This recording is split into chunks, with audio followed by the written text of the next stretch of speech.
Suku Ghatafan ini teman-teman sekalian memang akan diserang oleh Nabi SAW. Rencananya begitu. Karena mereka termasuk pasukan yang bergabung di Ahzab. Tapi belum saatnya sekarang. Hanya saja terjadi perang atau Ghazwa Dzikrt ini. Karena ini Dzikrt nama wilayah ya. Wilayah. Karena rupanya Uyainah bin Muhsin ini yang diberikan julukan Nabi SAW si bodoh yang dipatuhi. Ya, karena dia instruksinya aneh-aneh. Tapi apapun yang dia bilang, 10.000 orang pasukannya siap menyerang, ikut dengan dia. Dia mengutus anaknya yang bernama Khuzarah. Khuzarah ini disuruh serang Madinah. Tapi dia bawa pasukan kecil. Dia cuma bawa pasukan 200-300 orang. Gitu kan. Pada saat dia tiba di Madinah, muslimin lagi lalai, muslimin tidak ada yang tahu kalau akan ada penyerangan. Dan memang dia juga tidak berani untuk masuk ke dalam Madinah. Dia lihat di pinggir kota Madinah, ada kebun-kebun kurma, rupanya situ ada petani sahabat. Sama istrinya lagi di kebun kurma, lagi istirahat mau makan siang. Di sebelahnya ada beberapa ekor unta yang lagi diternak di kandang. Salah satunya adalah kuda dan unta Nabi SAW. Tiba-tiba Khuzarah nyerang, dibunuh si petani muslim itu, lalu istrinya diambil. Kemudian unta dan kuda tadi ada 2-3 ekor unta dibawa. Itu unta dan kuda Nabi SAW. Setelah itu dia punya melarikan diri, Khuzarah melarikan diri. Ada beberapa petani di sebelah kebun itu lihat kejadian. Khuzarah sudah melarikan diri, tidak berani menyerang Madinah walaupun dia punya ratusan pasukan. Lalu kemudian mereka mengatakan, wahai muslimin, terjadi penyerangan. Muslimin jadi penyerangan. Mereka berusaha lari masuk ke dalam gerbang Madinah untuk menyampaikan kepada baginda Nabi SAW. Di tengah jalan mereka ketemu dengan seorang sahabat yang mulia namanya Salamah bin Aqwa. Ini Salamah bin Aqwa teman-teman sekalian, sahabat yang terkenal juara lari. Luar biasa kalau dia lari. Sampai dalam buku-buku sejarah dikatakan dia kalau lari bisa mengalahkan kuda. Jadi sahabat yang luar biasa. Dan sahabat ini terkenal sekali dengan keberaniannya. Ada beberapa kelebihan disebutkan ya. Keberanian, beraninya luar biasa.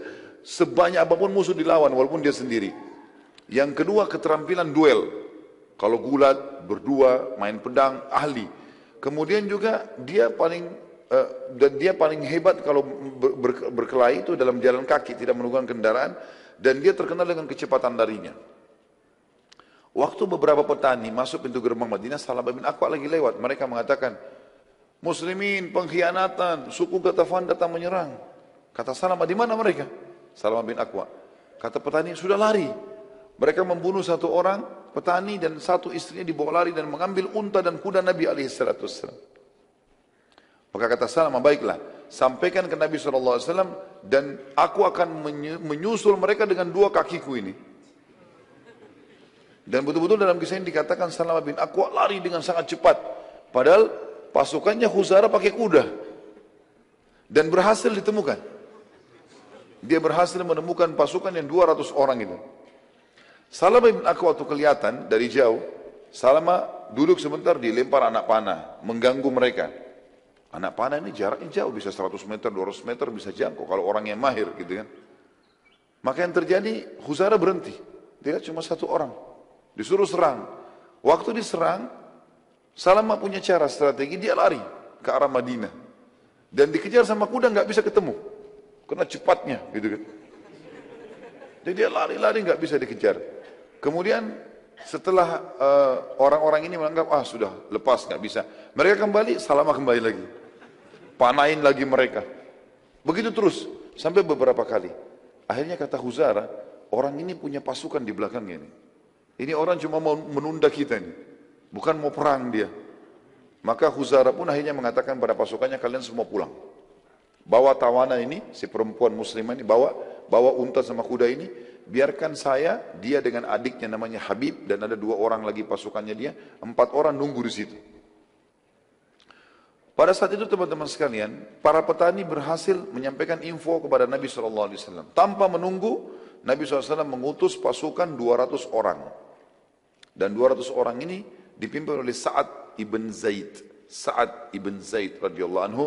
Beliau mengatakan pada saat itu, jihad wahai muslimin. Terkumpul 200 orang ini, Sa'ad ibn Zaid lalu disuruh oleh Nabi SAW segera nyusul cepat. Lalu kemudian Nabi SAW menunggu pada saat itu sampai akhirnya terkumpul 700 personil kuda lain.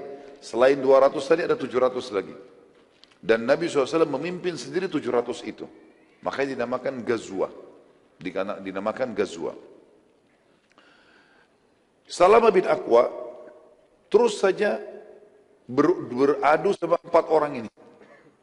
Tapi Salamah bin Aqwa berusaha menghindar dari 4 orang ini karena dia mau kejar yang banyak tadi, yang ratusan itu.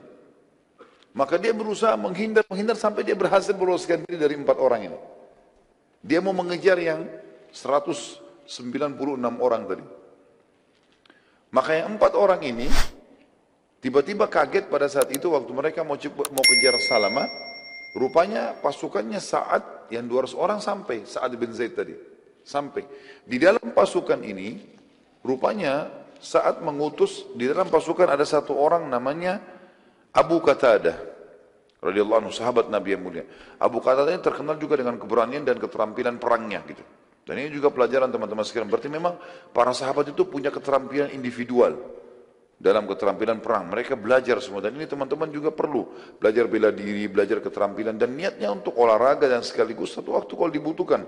Bukan untuk melakukan pemberontakan atau hal-hal yang buruk. Itu nggak mungkin. Gitu ya. Umat Islam tidak mengenal itu. Tapi dia tidak boleh juga lalai. Nggak boleh dia tidak punya sama sekali kemahiran. Maka yang terjadi adalah Abu Qatadah ini, waktu pasukan Sa'ad, ya, Ibn Zaid sudah tiba di sekitar lokasi, 4 orang ini coba melarikan diri. Abu Qatadah minta izin sama Sa'ad, saya mau kejar 4 orang ini. Kata Sa'ad, silakan kejar. Maka dikejar sama dia, diserang. Serangan ini 1 orang lawan 4. Berhasil ditemukan. Waktu mereka mau kejar 4 orang ini, mau kejar Salamah bin Aqwa, tidak ketemu, maka ketemu dengan Abu Qatadah. Terbunuhlah Habib. Ya, anaknya Uyainah bin Muhsin. Ada 2 anaknya, Khuzarah dengan Habib. Habib terbunuh. Khuzarah dan 2 orang temannya berhasil lari, pulang. Lari ke pemukiman mereka. Waktu itu Abu Qatadah mau mengejar 3 orang ini. Tapi ini ada korbannya dia. Ada Habib. Habib ini pakai baju kerajaan karena dia anak raja, anaknya Uyainah bin Muhsin. Kudanya bagus. Dan dalam Islam kalau orang berhasil duel dan mengalahkan seseorang berarti apa yang dimiliki kan jadi haknya dia. Tapi Abu Qatadah tidak mau kehilangan 3 orang itu. Maka dia pun membuka jubahnya lalu dipakein di atas badannya Habib yang jadi korban yang sedang dibaringkan di atas kuda. Gitu. Waktu itu Abu Qatadah coba mengejar. Ternyata pasukan Sa'ad tiba. Pasukan Sa'ad tiba bersamaan juga enggak lama kemudian datang pasukan Nabi SAW. Terkumpullah 900 pasukan muslimin. Orang-orang muslim melihat pada saat itu dari jauh, melihat oh ini bajunya Abu Qatadah. Berarti Abu Qatadah mati. Kata Nabi SAW, bukan. Ini bukan Abu Qatadah, tapi ini adalah Habib. Sebagaimana wahyu sampaikan. Korbannya Abu Qatadah. Dan ini adalah milik dia. Dia sengaja meletakkan jubahnya supaya diketahui kalau ini adalah korban dia. Maka akhirnya Nabi SAW pun menyatakan pada satu pasukan untuk kembali karena masih dekat dengan Madinah. Sempat Salamah bin Aqwa kembali, Abu Qatadah juga kembali, ketemu dengan Nabi SAW, lalu Salamah mengatakan, ya Rasulullah, kirimkan bersamaku 100 orang saja. Aku pilih, aku akan kejar mereka ya Rasulullah. Kata Nabi SAW, tidak bisa hai Salamah. Sungguh mereka telah tiba di tempat mereka sebelum kau mendapatkannya. Jadi ada wahyu menyampaikan tidak bisa. Dan ini juga kejelian Nabi SAW karena beliau tahu di suku Ghatafan sangat jauh dari Madinah dan mereka punya 10.000 personil. Nggak mungkin dikalahkan dengan 100 orang. Maka beliau sekarang mengajak para sahabat untuk kembali ke Madinah. Ngatur strategi perang yang lain. Karena Ghatafan belum jadi target sekarang. Belum jadi target. Penutupan dalam perang atau Ghazwa Zikrt ini, ada seorang sahabiat tadi, masih ingat istrinya petani yang diambil jadi tawanan. Tibalah di suku Ghatafan. Sahabat ini punya cerita sendiri. Dia bilang waktu tiba di situ malam hari, suku Ghatafan semuanya pada istirahat. Saya melihat unta Nabi SAW. Ada unta Nabi di situ. Maka saya pun naik di atas unta Nabi. Lalu saya berdoa kepada Allah, ya Allah, aku tidak tahu jalan menuju ke Madinah. Dan aku sedang ditawan oleh musuh-musuhmu. Maka tuntunlah unta ini agar sampai ke Madinah. Kata wanita ini, saya pun naik di atasnya tanpa melihat jalan ke depan. Malam hari, jalan sendiri. Tiba-tiba saja di pagi hari, waktu terang matahari sudah sampai di pintu gerbang Madinah. Gitu. Dengan kuasa Allah, Allah selamatkan dia. Maka setelah sampai ke Madinah, dia mengatakan, bila Allah, waktu sebelum sampai di Madinah lagi perjalanan, dia mengatakan, bila Allah menyelamatkanku, maka aku akan menyembelih unta ini untuk Allah. Sampai di Madinah, perempuan ini sampai langsung masjid Nabi SAW dan menyampaikan, ya Rasulullah, begini kejadiannya. Dan Alhamdulillah Allah selamatkan saya. Tapi saya punya nazar ya Rasulullah. Saya mau, kalau saya selamat, saya mau sembelih unta ini. Kata Nabi SAW, sungguh buruk balasanmu untuk unta ini. Dengan izin Allah dia telah menyelamatkanmu, lalu engkau menyembelihnya. Dari sisi lain, bagaimana bisa engkau menazarkan sesuatu sementara engkau tidak memilikinya? Ini untaku, ini bukan unta kamu. Bagaimana kau nazar mau sembelih? Gitu kan? Akhirnya dari sini juga keluar sebuah hukum syar'i dalam buku fikih kita, tidak boleh bernazar kepada hal yang bukan dimiliki. Hah? Kalau saya sembuh penyakit, saya mau sedekahin buahnya tetangga. Tidak boleh. Bukan punya dia. Bagaimana caranya? Jadi ini hukum syar'i, karena seperti perempuan ini tadi lakukan.